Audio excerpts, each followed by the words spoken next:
अब हमारा टॉपिक है कंपोजिशंस ऑफ फंक्शंस। अब यहाँ पर हम कंपोजिशन ऑफ फंक्शन पढ़ने वाले हैं और हम यहाँ पर ये देखेंगे कि दो फंक्शन का कंपोजिशन हम कैसे क्रिएट कर सकते हैं। कंपोजिशन का जनरल मीन कंबाइनिंग से होता है और कंबाइनिंग को हमें एडिशन से नहीं देखना है, एडिशन अलग चीज है। कंबाइन कैसे करते हैं फंक्शंस को हम यहाँ पर समझेंगे। मान लीजिए हमारे पास में एक फंक्शन f है और वो डिफाइंड है फ्रॉम a टू b और दूसरा फंक्शन g है, ये डिफाइंड है हमारा फ्रॉम b टू c। इस बात को हम एक मैपिंग से समझते हैं। मान लीजिए हमने मैपिंग में ये सेट ड्रॉ कर लिया, this is set a and this is set b and this is set c। अब यहां पे हमारा जो फंक्शन f है वो डिफाइंड है फ्रॉम a टू b और ऐसे ही हमारा जो फंक्शन g है वो डिफाइंड है फ्रॉम b टू c। इसका मतलब ये हो गया कि हमारे पास में मान लीजिए कोई एक एलिमेंट हम लेंगे x जो हमारा a का एलिमेंट होगा। ये जो a है यहाँ पर सेट a वो f के लिए डोमेन कवर करेगा। मान लीजिए हमने x को लिया और x वैल्यू को हम फंक्शन में रखेंगे तो प्रोसेस होने के बाद हमें कोई रिजल्ट मिला fx और x को रखने से हमें मिला यहाँ पर fx। अब यहाँ पर हम g देखेंगे तो इस g के लिए जो b है ये हमारा डोमेन है और इस डोमेन का एक एलिमेंट हो गया हमारा fx। अब fx को जब हम फंक्शन g के अंडर में हम इसको प्रोसेस करेंगे then we shall obtain g of fx जिसे हम g of f भी कहते हैं। यानी इसका मतलब ये हो गया कि हमारा सेट a जो है वो under the function f b से रिलेटेड है, set b under the function g c से रिलेटेड है। तो एक थर्ड रिलेशन भी होगा जो a को c से कनेक्ट करेगा। ये जो रिलेशन होगा इसी रिलेशन को हम g o f कहेंगे और इसका मतलब होता है g of fx। अब ये जो हमारा कंपोजिशन ऑफ फंक्शन है इसको हम थोड़ा सा और क्लियर करने की कोशिश करते हैं by taking a real life example. मान लीजिए हमारे पास में ये कोई a है, ये b है और ये c है। सपोज कीजिए a जो डिफाइंड है वो f से डिफाइंड है, f यहां पर कोई भी दोनों में रिलेशन है, संबंध है, ये g से डिफाइंड है। एक उदाहरण के तौर पे ये मान लीजिए हमने ये कहा that b is father of a, b is father of a। तो ये दोनों में संबंध हो गया, ये a और b इस तरह से रिलेट हो गए that b is father of a। अब यहां पे हमने ये माना that c is mother of b। अब इन दोनों में ये रिलेशन है कि c जो है वो b की मदर है। तो अगर हम इसमें ये देखें कि क्या हमारा जो फर्स्ट एलिमेंट है और जो लास्ट एलिमेंट है क्या उसमें भी डायरेक्ट कोई रिलेशन है, क्या ये दोनों डायरेक्टली किसी सिस्टम से रिलेटेड हैं? इन दोनों में तो रिलेशन है, a का b से रिलेशन है, f से डिफाइंड हो गया, b c से रिलेटेड हो गया, g से डिफाइंड हो गया। तो क्या a जो है वो c से रिलेटेड है? तो यस, ये जो रिलेशन होगा ये इस तरह से होगा if b is father of a and c is mother of b, it means what? हम यहां पर देखेंगे जो सेकंड एलिमेंट है इसके बारे में बात की जा रही है दैट b is father। यहां पर सेकंड एलिमेंट के बारे में बात की जा रही है c is mother। तो जब हम इससे इसको रिलेट करेंगे तो हम सेकंड एलिमेंट के बारे में बात करेंगे तो हम बोलेंगे c is grandmother of a। तो ये जो रिलेशन है c is grandmother of a, इसने ये जो मिडिल रिलेशन है इसको हटा दिया, इसकी इंपॉर्टेंस को यहाँ पर कम कर दिया और a से c को सीधे सीधे कनेक्ट कर दिया। तो अपने फंक्शंस में ये जो रिलेशन हमें इस तरह से मिला है इसी को हम g of f कहते हैं या हम बोलेंगे g of fx। तो इस तरह से हमने ये बात समझनी होगी कि किस तरह से कंपोजिशन ऑफ फंक्शन में अगर a का संबंध b से है, b का संबंध c से है तो हम a को c से रिलेट कर सकते हैं। अब अभी हमने देखा कि g of f के बारे में हमने पढ़ा कि g of f जो है फंक्शन वो कैसे क्रिएट हुआ है। अगर हम इसमें देखें तो g of f को या इसको हम जनरली कभी-कभी फॉग और ऑफ के नाम से भी इसको प्रोनाउंसिएशन इसका करते हैं हम। तो यहां पर हम देखें तो ये होगा g of fx। इसको थोड़ा सा और हम यहां पर इसको एनालिसिस कर लें तो यहां पर हम ये देखेंगे कि इसमें अगर हम बात करते हैं कि डोमेन, क्योंकि हमारा g of f एक फंक्शन है तो अगर हम डोमेन ऑफ एफ की बात करें, डोमेन ऑफ जीओएफ की, तो जीओएफ का डोमेन वही होगा जो डोमेन ऑफ एफ होगा। और इसी तरह से अगर हम बात करें कोडोमेन की, तो कोडोमेन ऑफ जीओएफ वही होगा जो कोडोमेन ऑफ जी होगा। Codomain of G in the same way जैसे हमने जी ओ एफ का रिलेशन क्रिएट किया है, इसी तरह से एफ ओ जी भी क्रिएट हो सकता है and it will mean F of G X. और इस केस में अगर हम बात करें कि domain of F O G, अगर हम इसके डोमेन की बात करें तो इसका जो डोमेन होगा वो डोमेन ऑफ जी के जैसा ही होगा। और इसी तरह से जो कोडोमेन होगा, कोडोमेन ऑफ एफ ओ जी, वो होगा हमारा कोडोमेन ऑफ एफ। तो यहां से सिंपली हम ये देखते हैं कि जब हमारा इस तरह से कंपोजिशन दिया जाएगा तो इस कंपोजिशन का जो डोमेन होगा वो ये जो फंक्शन यहां पर दे रखा है जीओएफ में जो बाद वाला है इसके डोमेन जैसा होगा, और इस फंक्शन का जो कोडोमेन होगा वो जो पहला वाला फंक्शन है उसके कोडोमेन जैसा होगा। तो यहां पर इसका जो डोमेन है इसका वो डोमेन ऑफ एफ जैसा हुआ है, जबकि इसका कोडोमेन जो है वो कोडोमेन ऑफ जी जैसा है। ऐसे ही यहां पर एफओजी में हमारे पास में जो डोमेन ऑफ एफओजी है वो डोमेन ऑफ जी जैसा है, और इसी तरह से कोडोमेन ऑफ एफओजी जो है वो कोडोमेन ऑफ एफ जैसा है। अब कंपोजिशन ऑफ फंक्शंस को हम एक एग्जांपल लेके समझते हैं।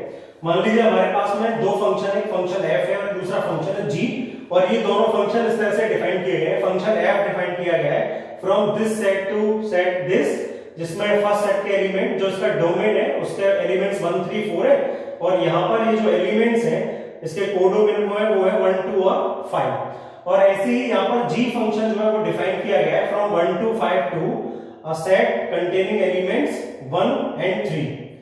अब यहां पर देखा कि जब हमने ये फंक्शन बनाया, जब ये फंक्शन यहां पर जो फंक्शन है ये हमें दे रखा है रोस्टर फॉर्म में, तो यहां पर हमें f दे रखा है और f के ऑर्डर पेयर दिए 1 2 3 5 4 1। ऐसे g के ऑर्डर पेयर दिए गए हैं 1 3 2 3 और 5 1। अब इस पूरी प्रोसेस में हमें फाइंड आउट करना है GOF, तो इसका मतलब क्या हम समझते हैं। देखिए हमें निकालना है यहां पर GOF, और GOF ये जो हमारा कंपोजिशन ऑफ फंक्शन है ये वेरिएबल पे डिपेंड करता है। तो यहां पर हमने मान लीजिए वेरिएबल x ले लिया, तो सिंपली हम इसको ये कह सकते हैं कि ये दिया हुआ है हमको GOF ऑफ x, इसको इस तरह से लिखा जाता है। और हम इसको फाइन वे में लिखना चाहे तो हम लिख सकते हैं G ऑफ fx। अब इसका मतलब क्या है, यानी हमें ये करना है कि सबसे पहले तो हमें सारे fx फाइंड आउट करने होंगे, और यहां पर हम x की वैल्यू देखें तो अगर हमारा ये फंक्शन f है तो इसमें ये जो पॉइंट्स है डोमेन के 1 3 4 ये x की वैल्यूज हैं।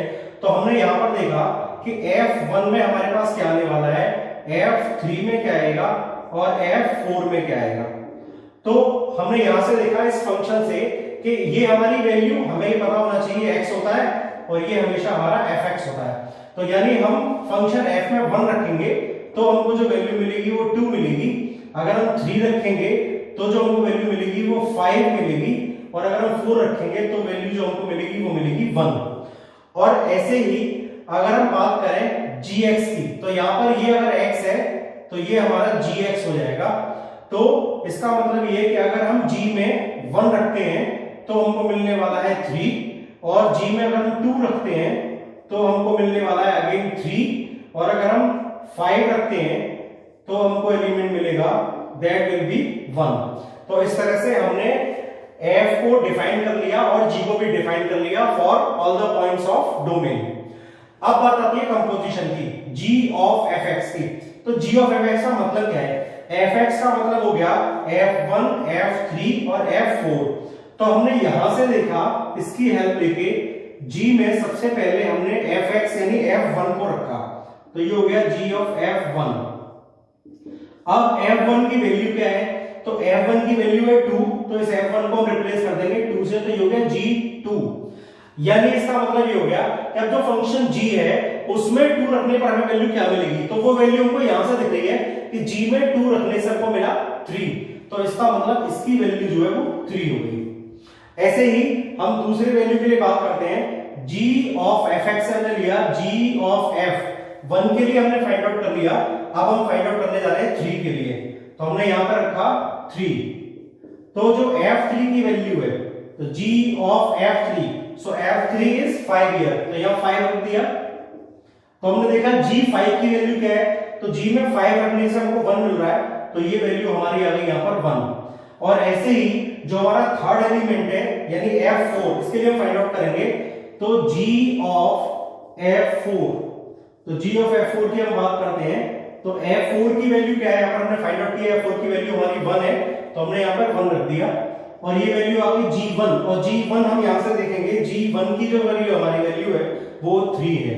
तो इस तरह से हमने g ऑफ fx में सारे fx के लिए g of fx find out कर लिया।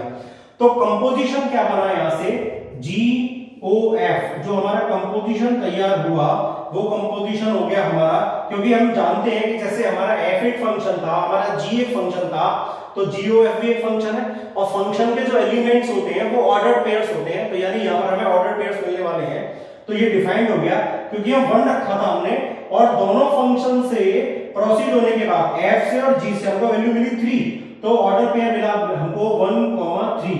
इन द सेम वे दूसरा ऑर्डर पेयर मिला हमको 3, 1, एंड जो तीसरा ऑर्डर पेयर मिला वो हमको मिला 4, 3, और इस तरह से यहां पर हमने GOF को फाइंड आउट किया।